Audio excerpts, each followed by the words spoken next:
Hello students, welcome back to the channel of Skylight Educators and to the CUT Accountancy MCQ Practice Series 1.0। आज की इस video में हम लोग topic cover करने जा रहे हैं एनालिसिस ऑफ फाइनेंशियल स्टेटमेंट के अंदर फाइनेंशियल स्टेटमेंट ऑफ कंपनीज। तो चलिए स्टार्ट करते हैं from the very first question. तो it says share forfeiture account is part of. So share forfeiture, जब भी शेयर्स को फॉरफिट किया जाता है फॉर द नॉन पेमेंट, तो वो हमेशा ऐड किए जाते हैं to the subscribed and fully paid up amount. तो उसको कहां लिखेंगे हम लोग? शेयर कैपिटल के अंदर ही लिखेंगे। सो this is the correct answer. आगे चलते हैं। So which of the following will be correctly associated with the statement company purchases its own shares? So company अगर अपने ही शेयर को परचेज करती है तो इस टर्म के लिए हम लोग एक वर्ड यूज करते हैं, that is buyback of shares. ठीक है, इसको क्या बोलते हैं? Buyback of shares. तो कंपनी बायबैक शेयर को बायबैक करने के लिए कहां से फंड यूज कर सकती है? So answer is that is capital redemption reserve, क्योंकि capital reserve, revaluation, share option, outstanding account है, ये सारे के सारे रिजर्व एंड सरप्लस का ही पार्ट, लेकिन सबके क्रिएट होने का जो तरीका है वो डिफरेंट है। कैपिटल रिजर्व जो है वो out of the capital gain होता है, रीवैल्यूएशन रिजर्व जो है एसेट्स की वैल्यू को रीवैल्यू किया जाता है तब, share option outstanding account create होता है मार्केट प्राइस और इशू प्राइस के अंदर जब डिफरेंस होता है उसकी वजह से बनेगा। लेकिन कैपिटल रिडम्पशन रिजर्व जो है ये क्रिएट किया जाता है दो पर्पस के लिए मेनली। पहला is buyback of shares, so buyback of own shares, ठीक है, and second is for redemption of shares.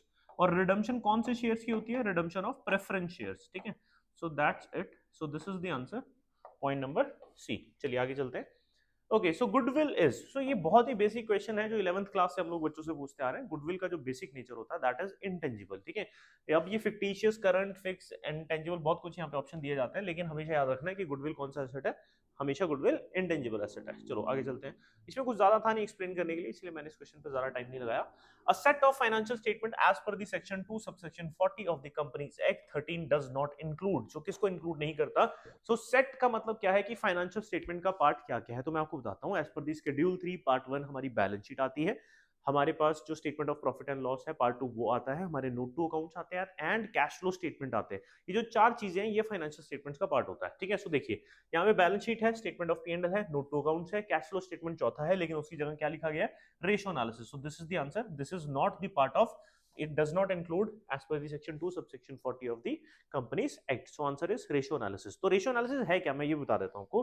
Ratio analysis basically tool है for analysis of financial statement. ठीक है, tool for analysis of financial statements. ठीक है, और एक और चीज मैं यहाँ पर ऐड कर देता हूँ कि जो हमारा कैश फ्लो स्टेटमेंट होता है, cash flow statement is also a tool for analysis of financial statement as well as cash flow statement जो है as per the section 2 subsection 14 companies act 2013 के अकॉर्डिंग ये हमारी फाइनेंशियल स्टेटमेंट्स का part भी होता है। तो फाइनेंशियल स्टेटमेंट में सीएफएस भी है एंड टूल फॉर एनालिसिस में भी सीएफएस है, लेकिन रेशियो एनालिसिस सिर्फ टूल है।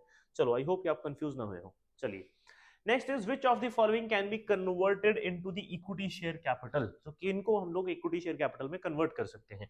देखो आंसर शेयर वारंट पहला ही है, पर मैं आपको बाकी सारे फिर भी बता देता हूँ। शेयर वारंट बेसिकली होता क्या है कि एक ना कंपनी एक शेयर सर्टिफिकेट टाइप इशू कर देती है एक पर्टिकुलर प्राइस पे, और उसका जो राइट होता है वो सामने वाले पर्सन के पास होता है जिसको वो इशू किया गया कि कब उसको वो शेयर्स में, एक्चुअल शेयर्स में कन्वर्ट कर ले। ठीक है, इसका प्रोसेस बहुत लंबा है, यहाँ पे हम लोग डिस्कस नहीं करेंगे। Okay, so capital redemption reserve मैंने ऑलरेडी बताया, रीवैल्यूएशन रिजर्व भी बताया, और सिक्योरिटी प्रीमियम आपको पता ही है कि सिक्योरिटी प्रीमियम आउट ऑफ, जब हम लोग शेयर्स को एक्स्ट्रा फेस वैल्यू से ऊपर इशू करते हैं या डिवेंचर्स को इशू करते हैं तो सिक्योरिटी प्रीमियम क्रिएट होता है। So only share warrant out of these four can be converted into equity shares. ठीक है, चलिए आगे चलते हैं।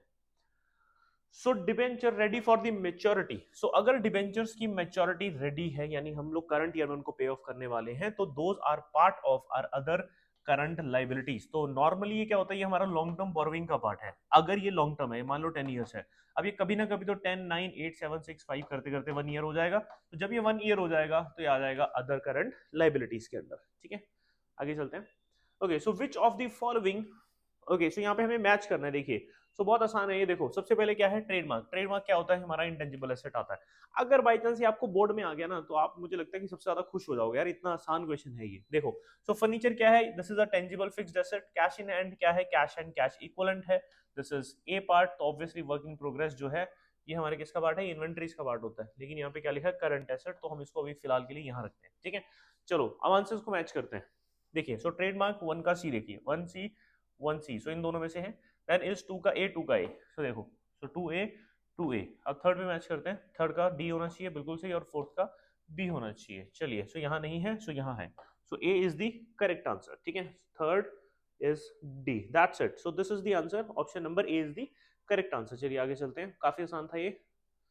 सो which of the following is not part of inventories, तो इनमें से कौन सा ऐसा है जो इन्वेंट्रीज का पार्ट नहीं है, not part of the inventories. तो देखो मैंने पिछली वीडियोस में भी आपको बताया था इन्वेंट्री हम लोग क्या कंसीडर करते हैं। इन्वेंट्री का मतलब यहाँ पे क्या है, loose tool, stores and spare, उसके बाद raw material of the goods, work in progress, finish goods and stock in trade, ये सारा इन्वेंट्रीज का पार्ट है। ठीक है, तो देखिए यहाँ पे ना वर्क इन प्रोग्रेस वर्ड तो आ रहा है, लेकिन इसके साथ एक और वर्ड लगा है, that is capital work in progress. और जो कैपिटल वर्क इन प्रोग्रेस है ये हमारे नॉन करंट एसेट्स में property, plant, equipment and intangible assets के अंडर इसको शो किया जाता है। So this is the answer for not part of the inventory के लिए, क्योंकि store and spare, loose tool, work in progress जो है वो कहां पे आता है, वो इन्वेंट्रीज के अंडर आता है। चलिए, सो ये कंफ्यूज करने के लिए था। चलिए आगे चलते हैं। Okay, so loan repayable on demand. So अगर लोन रीपेबल ऑन डिमांड है तो this is your current liability, तो इसको हम लोग शो करेंगे अदर करंट लायबिलिटीज के अंडर। ठीक है, नहीं, हम इसको शो करेंगे शॉर्ट टर्म बोरोविंग्स के अंडर। सॉरी, मुझसे मिस्टेक हुई यहाँ पे। जो लोन रीपेबल ऑन डिमांड है, बेसिकली हमने ये एक शॉर्ट टर्म बोरोविंग है कि हमने किसी से पैसा लिया है और सामने वाली पार्टी जब भी इस पैसे को हमसे क्लेम करेगी, मांगेगी, हम ये पैसे उनको वापस पे कर देंगे। तो this is your short term borrowing. चलो नेक्स्ट चलते हैं। So this is the last question. देखिए, security deposit paid by the company for new telephone connection including internet broadband will be shown under. This is your other non current asset. So answer is other non current liability, other non current asset. अब ये security deposit basically क्या होती है कि जैसे for example आपने company से broadband लगवाया, तो उन्होंने जो भी मॉडेम आपको दिया है उसके लिए उन्होंने 2000 रुपए आपसे सिक्योरिटी की फॉर्म में रख लिया। तो अब ये जो अमाउंट है ये आपका है और आप उनसे वापस ले सकते हो जब भी आप कनेक्शन को डिस्कनेक्ट करवाओगे। ठीक है, सो ये आपने उनको लोन नहीं दिया है, ये पैसे आपके उनके पास पड़े हैं एज अ सिक्योरिटी, ये उनके लिए लायबिलिटी है। तो आपके लिए क्या हुआ, आपके लिए एसेट है। तो कौन सा एसेट है आपके लिए, आपके लिए नॉन करंट एसेट लेकिन अदर।